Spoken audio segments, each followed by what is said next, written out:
The day my daughter-in-law told the pharmacist I might be senile, I felt something inside me close like a fist. It happened at the counter, bright lunchtime, Hugh behind us, my debit card declining for a prescription that had always been covered by my late husband's pension plan. I reached into my bag for the backup card, and before I could pass it over, Tessa leaned across me, loud enough for the people in line to hear. She forgets her PIN. We're sorting out her finances because of, memory. A young man in a hoodie looked down. An older woman sucked her teeth. I stood there, heat down my neck, and pressed my palm flat on the cool counter so I wouldn't wobble. I am 69, retired, a former accountant who balanced quarterly audits for a shipping company for 33 years. I do crosswords in ink. Memory. The pharmacist, Anna, kind eyes, hair in a high bun, lowered her voice. Mrs. Patel, it says here your plan switched to a basic tier. It shouldn't have, not unless someone changed. She caught herself and glanced at Tessa. I stared at the screen and saw my husband's name, Amit Patel, and the small note that his survivor benefits had been reallocated. We left with my medication in a white paper bag and Tessa's hand on my elbow, like I might bolt into traffic. Outside, she did her soft voice. Mom, imagine the relief when we take this off your plate. Arjun can be joined on your accounts, and I'll handle the apps. Less stress for you, Less stress. That week, my pension deposit arrived late, and when it did, it was smaller. The scholarship account in Amit's name, the one we'd set up at the technical college for kids who couldn't afford toolkits, stopped sending its monthly statements. When I asked, Tessa flashed me a clipped smile over her shoulder. The college changed their portal. I'm liaising. Then she sent me an article about financial scams targeting the elderly with the subject line, "Must read, Mum." I cooked dal that evening and put too much salt in it, which has never happened to me in my life. Arjun ate 3 bites and checked his phone through the rest. I figured it out at midnight, sitting with a pencil and a pad under the kitchen extractor because the word helps me think. Somebody had altered my pension tiering and set up a caregiver allowance I hadn't applied for. Somebody was logging into the scholarship portal from a device that wasn't mine. I went to the drawer where I keep old things that matter, Amit's watch, our first joint bank book, the original scholarship deed, and found a photocopy of my passport tucked behind the documents, edges still warm as if they remembered the machine's light. My passport never leaves that drawer. My fingers shook, but not from age. From insult. I was about to slide the copy back when I noticed a faint, greasy fingerprint on the margin. I knew that nail polish color. Sandstone rose. Tessa's. The next morning, I baked a tray of cardamom buns and took them to the community center under the excuse of the Thursday craft circle. I wasn't there for yarn. I was there for the new security camera above the printing room. The receptionist, Oscar, a quiet young man who never made me feel old, tilted his head when I asked for a photo of my print history. We don't log content, Mrs. Patel, but we do log usage against membership cards. He printed a page. 3 days ago. 2 uses of the photocopier under my card at 11:14 a.m. I had not been there. Under his breath, he said, "The camera is new, but if you need it for something serious, ask officially. I will help if I'm allowed.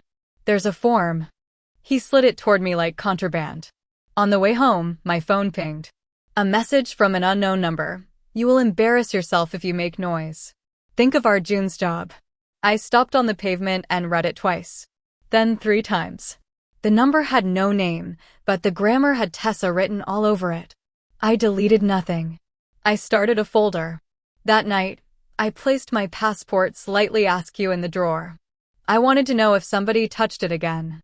3 days later, the passport was exactly as I'd left it. But the scholarship account was not. It had sent a single alert. User added, treasurer, K. Wyatt. I had never met a K. Wyatt. But I recognized the email domain. It belonged to the nonprofit where Tessa volunteered. And that's when I realized the humiliations were not accidents or clumsy help. They were a plan. The ally arrived in a blue uniform carrying a clipboard in his left hand. He was the college's facilities supervisor, Mr. Jarvis, who used to nod to me at scholarship ceremonies. He had my address because he'd been sent to pick up archive boxes that, according to a request, belonged to the Nora Patel Scholarship Fund. Ma'am, I just want to confirm you ordered these transferred to our off-site store? He looked uneasy. I stepped aside and let him see the certificates on my wall. On his phone, he showed me the pickup request. The requester field said, Tessa Patel, Acting Administrator. My pulse studied in the way it does when the numbers finally line up. Mr. Jarvis, could I trouble you for a small favor? I asked. He looked around, then nodded. If you see the name K. Wyatt at the college, tell me how they sign their emails. He frowned. He never emails. Only cash pickups. That was my first gulp of real fear. Cash? Could you take a message back? I said. Tell the bursar the founder will be attending the next scholarship meeting in person. And if anyone tries to block that, tell her I have questions about cash withdrawals that don't square with our deed. Mr. Jarvis's eyes warmed a degree. Yes, ma'am. He tapped the clipboard twice. As he left, he glanced down the hall and then 3 words that felt like a hand on my shoulder. I've seen things. That night, I wrote a list of all the humiliations of the last month, watched the lines connect, and realized I was being moved across a board. The next morning, at 9 sharp, I walked into the local council offices and said, calmly, that I needed a care assessment. The woman at the desk looked surprised at how steady my voice was. For you? Yes, I said, and breathed evenly as the trap opened in front of me. For me. The care assessment social worker arrived with a laptop bag and an expression that said she'd seen every version of family dynamics in this town. Her name was Doreen, brisk but not unkind. She laid out the rules clearly on my dining table. If a family member claims carer's allowance linked to your needs, we have to verify the care provided. And if someone is managing your finances, there must be a documented lasting power of attorney. Do you have one? I shook my head. Her eyebrows lifted a fraction. Then no one should be changing your pension tier. She typed notes in sharp bursts. We'll need your consent to request records from the pension provider and the scholarship fund. I signed. Arjun came by later with a box of mangoes and a tight jaw. Mom, what's all this? Tessa says you called social services on us. He wouldn't look me in the eye. On me? I asked steady. No, I asked for help. I'm allowed. It's humiliating, he muttered, rubbing the back of his neck. You're fine. You don't need. He trailed off. I let the silence sit. It always did more work than shouting. If someone is claiming money to care for me, I said softly, we should make sure I'm actually being cared for. His mouth opened and closed. I watched the boy in him flicker, the one who used to line his toy cars in perfect rows and count them without looking. Tessa is trying to help, he said. She spends hours on your admin, I know, I said. Let's make sure her hours exist on paper. He exhaled hard through his nose. You don't understand the pressure I'm under at work. If this gets out, it will only get out if there is something to get out, I replied. He flinched. And remember, my dear, I taught you to keep receipts. He left with the mangoes under his arm, shoulders up by his ears. The humiliations kept coming, small wind-cutting things. At the community choir, 2 altos broke off their conversation when I sat down. At the market, Mrs. Khan, who never whispers, whispered. People are saying you're not coping, Nora. Maybe let the young ones help. It sounded like concern, but tasted like doubt. The scholarship committee sent a polite email. The treasurer has flagged irregularities and advised a temporary pause on awards. My breath snagged. Irregularities? I had been the one to impose the rule. No cash awards, everything by bank transfer to the tool supplier directly. So who had lifted that rule? Anna knocked 3 times again that evening and handed me a printout. I could get in trouble for this, she said, fiddling with her ring again. But I thought you'd want to know. She'd printed a log from the pharmacy's account system. 3 months ago, someone changed my emergency contact from Arjun to Tessa, and under notes, an entry read, daughter-in-law authorized to collect replacement SIM for patient's phone, patient forgetful. My gut clenched. We're not a phone shop, Anna said apologetically, but she used our terminal because she said yours was lost on our premises. We let it pass because she had your ID, which she photocopied here. I closed my eyes for one breath and felt the edges of a plan sharpen. "Thank you," I said. "Keep this to yourself for now." 2 days later, the pension fund letter arrived. We received a request from authorized representative to switch Mrs. Patel to a basic plan, citing cost saving due to reduced cognitive capacity. Attached was a digital signature I did not recognize and a reference to a document, LPA, signed last month. There was no LPA. My hands didn't shake this time. I took the letter to Doreen at the council office. She read it, lips tight. If someone filed a fraudulent LPA, that's criminal.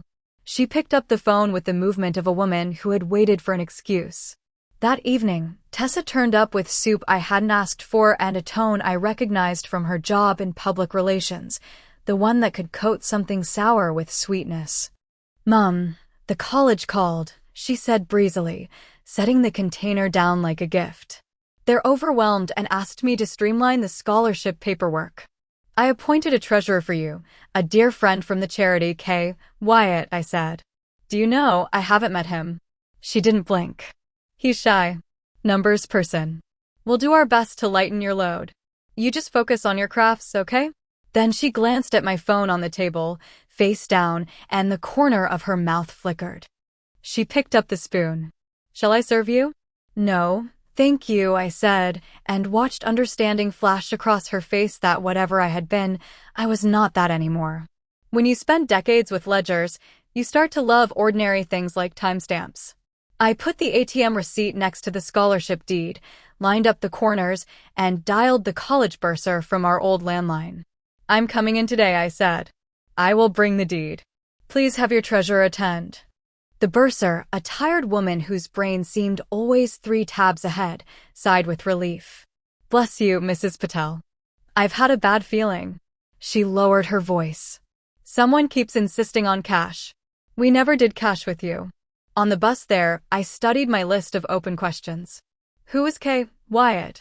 Why would the pharmacy note mention a replacement SIM if my phone had never left my kitchen? How had my pension been switched without an LPA? And why had our June gone so quiet?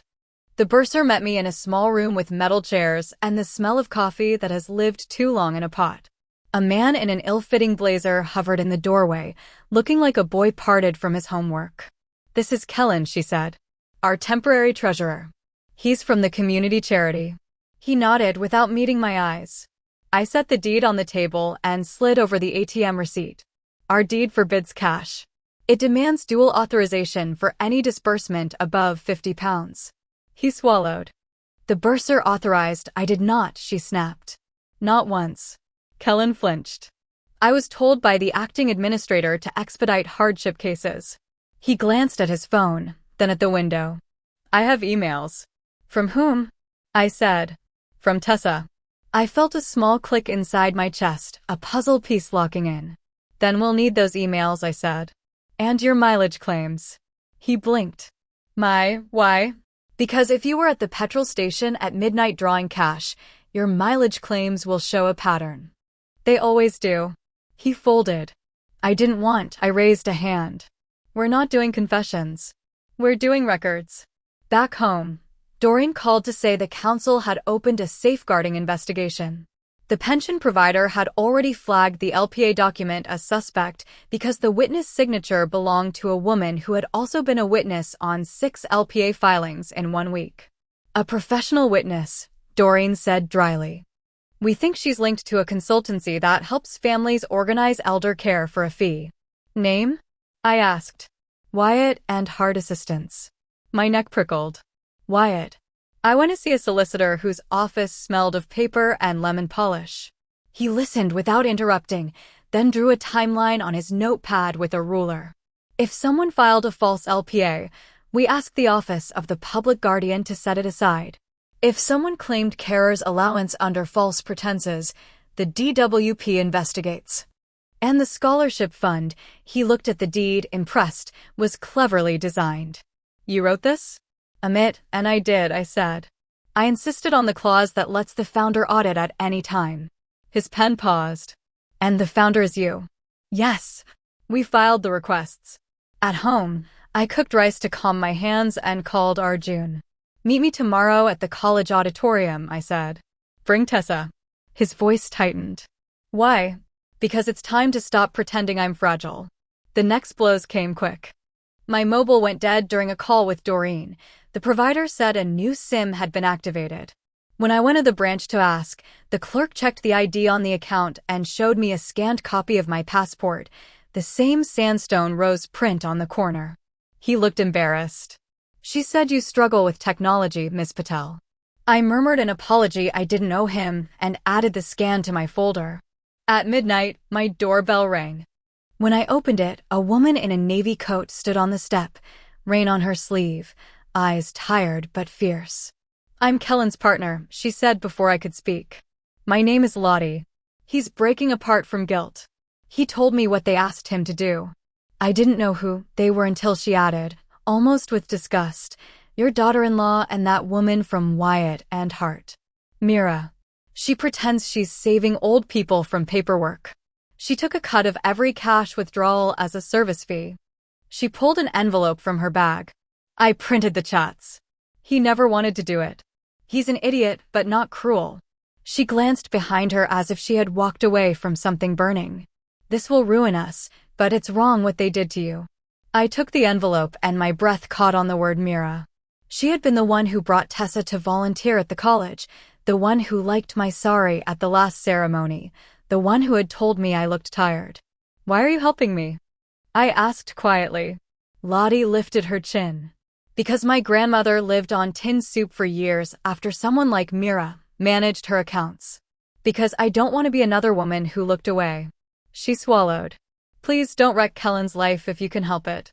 He really is a numbers person. He lost his job last year and... She trailed off. I nodded once. Thank you. She turned toward the rain like someone who had made a decision and now had to live inside it. The next day, as I prepared my folder for the college meeting, the edges of documents squared. I realized a page was missing, the care assessment consent. It contained my signature and details of the investigation. I had left it on the table. It wasn't there. My mouth went dry. I checked under cushions, under the toaster, in the rubbish. Nothing. A thief inside my own walls. I called Doreen. We can reprint, she said, voice crisp. But keep your door locked. Understood? Understood. I locked the door twice. And still, I checked the drawer with Amit's watch and set the passport crooked again, a small alarm against the next hand that reached in the dark. The college auditorium smelled of varnish and dust and young nerves. The scholarship board sat behind folding tables, plastic nameplates angled toward the room. A small crowd had gathered, students who'd heard rumors, 2 local reporters who never missed a whiff of scandal, and a lady from the parish council who has never said my name without also saying bless her. I took the front row seat Mr. Jarvis had reserved and placed my folder on my lap like a shield. Tessa came in on high heels that clicked a bit too loudly for a place of learning. Mira floated behind her in soft wool and a soothing smile, carrying a flash drive like it was pure intention. A man I didn't know took the 3rd chair at their table. He had the glossy look of someone who sold solutions. Arjun hovered near the door, hand at the back of his neck again, eyes avoiding mine. He looked like he wanted to disappear into the curtains. Mr. Jarvis stood by the side of the stage, a laptop open, thumb on the space bar. We'll begin, the bursar said. Mrs. Patel has requested an audit under Clause 7 of the deed. As the founder, she is entitled. The man in the suit stood at once. We can save time. My name is Richard Hart, director at Wyatt and Hart Assistants. We've been engaged by the Patel family to professionalize this fund. He slid his business card down the table toward the bursar, smiling. It stopped at the lip and fell to the floor. No one picked it up. There have been irregularities, he went on smoothly, which is why cash was necessary short-term. The room murmured. Tessa folded her hands like a hymn. Mira kept her gaze on the desk with grave compassion. I stood slowly, the only sound the scrape of my chair. Cash was forbidden by the deed, I said. And the only irregularities I see belong to people who were never authorized. I held up the ATM receipt. This is a withdrawal made at midnight 2 towns away, signed K. W. This is a printout from the pharmacy system, showing my emergency contact changed and a false claim that I'm forgetful, used to replace my SIM so I couldn't receive bank alerts. This is a letter from my pension provider, switching me to a cheaper plan based on a forged power of attorney. My voice did not shake. Mira leaned into her microphone, eyes glistening. Mrs. Patel, we only ever wanted to reduce your stress. When families struggle, we step in quietly. Sometimes the paperwork frightens. I slid Lottie's printout of chats onto the table in front of the bursar, the paper whisper loud in the hall. This is a conversation between Mira and Kellen, the temporary treasurer. Here she instructs him to withdraw cash and meet her at the petrol station, then send pictures of receipts. Here she sends him his service fee schedule. Here she tells him to keep my name off everything because founders are attached to their pet projects. The room went very still. Mira's face rearranged itself into concern for the common good. I don't, Mr. Jarvis, please, I said. He stepped forward and hit the spacebar. On the screen behind the stage, the community center's security footage appeared. The angle looked down on the photocopier room. It showed Tessa entering with my membership card, the sandstone rose nails bright even in grayscale. She fed my passport into the machine, copied both sides, then raised her phone to photograph the copies. Mira stood next to her, counting sheets. They laughed at something, a quick flash of teeth, and then Tessa wiped the corner of my passport with a tissue like she was polishing a trophy. The date stamp matched the usage log. Murmurs rose. Even the lady from the parish council forgot to say bless her. Richard Hart stood again, voice soothing honey. This proves nothing about intent. Family members often. Mr. Jarvis hit space again. Now the screen showed the petrol station camera. Kellen approached the ATM, shoulders hunched, withdrew cash, and handed it to Mira by the bins as a taxi idled. She counted, tucked folded notes into her coat, and typed into her phone. Tessa's car appeared 2 minutes later and idled beside them. She never left the car. She didn't need to. She was already in everything. I looked at Arjun then, and his face had gone as white as a washed sheet. He stared at his wife, as if seeing a stranger in his kitchen. Tessa finally dropped the calm. I did what you were too weak to do, she hissed into her mic. You never kept up. The college needed fresh eyes. Your deed is outdated. We helped actual kids instead of hoarding rules like some. She stopped herself, but the word had already formed in the air. I tilted my head. Accountant? The students in the back snorted. There's more, the bursar said, voice clipped. She picked up a folder of her own. We have your billing, Mr. Hart. She held up an invoice that said Executive Oversight Package, and the amount could have funded 2 apprenticeships for a year. You billed the fund for work you claimed was pro bono in your brochure. His smile vanished. We can discuss terms, we are discussing them, she said. In public. I put my final piece on the table. Doreen from the council confirmed no valid LPA exists. The Office of the Public Guardian has opened a case on the forged document. The DWP has opened a case on fraudulent carer's allowance claimed in my name. I paused. The only carer I have is myself. I looked down at my hands, the veins like small rivers, and felt a quiet satisfaction build like air after rain. And my community, I added, glancing at Mr. Jarvis and the bursar and the shape of Lottie in the doorway, arms crossed like a guard. Tessa sat very still. Mira's composure cracked first, a small tremor running through her jaw. Richard Hart began packing his laptop into his bag too quickly, cords tangling. A student in a denim jacket raised his hand. So, will we get our toolkits back? The room laughed, and the sound was not kind to the people at the table. Yes, I said. Starting this afternoon. I turned to Tessa. As for you, I will not scream at you in a hall where my husband's name is on the wall. I will not give you that spectacle. I will simply remove you from everything you inserted yourself into. And I will do it on paper, which is where things actually happen. She stared at me, mouth a thin line, and for the first time since she married my son, she looked small. From the second row, Anna stood up, cheeks flushed. I have an apology, Mrs. Patel, she said. I let that SIM replacement through. It was wrong. I'm giving my statement to the council. The woman from the parish council rose, too, voice carrying. I stood by when people whispered about your mind.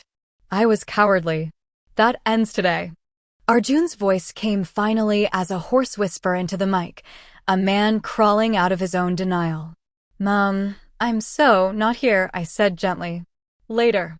It was Mr. Jarvis's hand on my shoulder, and behind him the line of people I had not known were watching.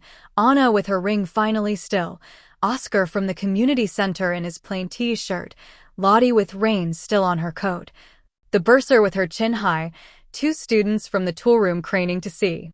The officer took statements without drama, which is the best way for truth to arrive. Mira kept her face composed until they asked for her phone. Then the color rose in her cheeks like a warning light. Richard Hart tried to leave by a side door. The facility's supervisor stood in his way with the elaborate politeness of a man trained to manage drunks after football matches. Tessa did not speak until she asked Arjun, almost privately, "Are you coming?"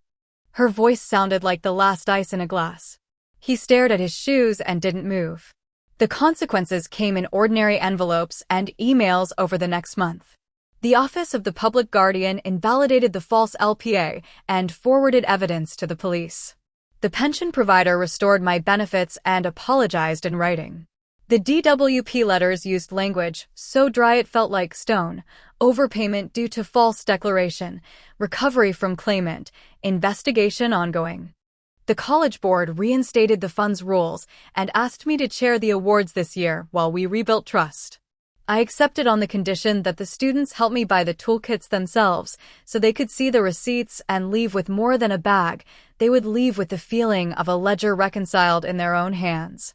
Arjun came to my kitchen one Sunday with a bag of lemons and hands that wouldn't stop moving. He stood by the sink and cried without sound, like a boy trying not to be heard. I let him. When he was finished, we made lemon rice with too many mustard seeds and not enough salt and ate it sitting on stools because neither of us could pretend at a proper table that day. He said he had moved out for now, that he was sleeping on a friend's sofa. He looked at his wedding ring and then looked away. "I should have seen it," he whispered. "You loved her," I said. "That makes people blind to shadows." He nodded, tears starting again. "Let me do your admin," he said suddenly, half laughing at himself. "I'll start with sweeping the kitchen." It wasn't penance. It was a small beginning. I invited Lottie to coffee and offered her a contract to help the college with honest bookkeeping. She said yes with a relief that made me want to pinch the bridge of my nose and breathe. Kellen wrote a letter to the board and to me, owning his part with no excuses. He'll face his consequences. Perhaps he will also face a chance to be the numbers man he could have been. Doreen sent a final note that said simply, "Safe now." At the awards ceremony, I stood at the lectern in front of young people whose hands are already stained with oil and graphite and ambition. I told them that the fund had been tested and had held because the deed was clear and because people who were not supposed to be brave decided to be brave anyway. I did not say Tessa's name. I did not need to. I read out a list of tools, laughed with a boy whose mother cried too loudly, and watched as each student zipped a toolkit closed with a sound I will always love. The taste of revenge, if that's what you call it, was not fire. It was paperwork done right and doors closing on people who tried to climb in through the windows of other people's lives. It was my pension arriving on time and my phone pinging in my own hand, and the knowledge that if I ask for a care assessment, it will be for someone else someday, because I feel like myself again. It was the look on Arjun's face when I asked him to help me carry the toolkits from the van, and he looked at me as if I had offered him a key. If there is a moral in all this, it isn't a line to embroider on a cushion. It is a deed with proper clauses, a folder with tabs, a neighbor who chooses to pass a note under a door instead of shrugging, a pharmacist who keeps a log, a bus driver who knows where the cameras point, a son who is finally willing to learn how to keep receipts. It is a woman who agrees to be assessed as a burden because it flushes out those who would profit from pretending she is one. And if you're listening to me now, in your kitchen or your car or on a bus beside a stranger, I will ask you one thing only: whose folder will you start? Because there is always someone who needs the quiet kind of strength that does not raise its voice, only its standards. When the room goes silent and the eyes shift and someone waits for the first person to stand, consider making that person you. Then tuck the receipt in the right section, where it will be waiting, all the time in the world, for the day the lights go on.